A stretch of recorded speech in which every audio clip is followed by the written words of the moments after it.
음주 뺑소니 혐의를 받는 가수 김호중 씨가 결국 기획사 대표 또 본부장과 함께 구속됐습니다. 사고 발생 보름 만입니다. 법원은 김 씨 등이 증거를 인멸할 우려가 있다고 판단을 했습니다. 현장 취재기자 연결해서 자세한 내용 들어보겠습니다. 유서현 기자. 네, 서울 강남경찰서에 나와 있습니다. 네, 김호중 씨가 결국 구속됐군요. 네, 그렇습니다. 서울중앙지방법원은 특가법상 위험운전치상 등의 혐의로 검찰이 청구한 김 씨의 구속영장을 발부했습니다. 범인 도피 교사 등 혐의를 받는 김 씨의 소속사 관계자들도 함께 구속됐습니다. 법원은 이들이 증거를 없앨 우려가 있다고 봤습니다. 이곳 서울 강남경찰서에서 대기하고 있던 김 씨 등은 앞으로 입감된 상태로 계속 조사를 받게 됩니다. 앞서 구속 전 피의자 신문은 오늘 낮 사건 은폐를 시도한 소속사 대표와 관계자 김 씨 순서로 진행됐는데요.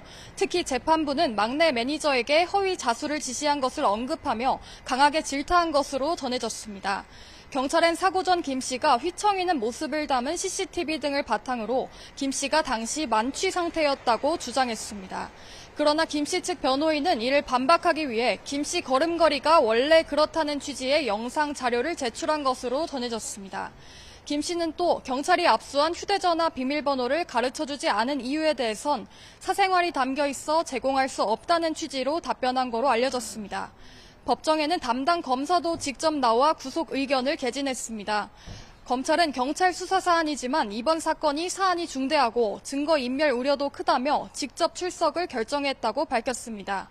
김 씨는 구속 전 피의자 신문에 들어갈 때도 마치고 나오면서도 죄송하다는 입장을 밝혔는데요.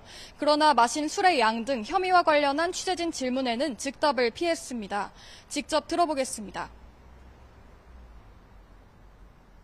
매니저한테 직접 증거 인멸해달라고 부탁하신 거 맞으세요? 죄송합니다.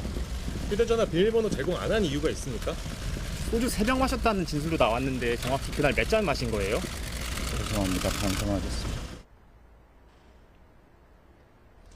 김 씨는 지난 9일 서울 신사동에서 술을 마신 채로 운전대를 잡았다가 반대편 차로에 있는 택시를 들이받고 달아난 혐의를 받습니다. 이후 매니저가 대리 자수하는 등 소속사가 조직적으로 사건을 은폐한 정황이 드러나면서 논란이 커졌습니다. 김 씨의 신병이 확보된 만큼 경찰은 이번 구속영장에 적시하지 않은 음주운전과 증거인멸 혐의에 대한 수사에도 속도를 낼 것으로 보입니다.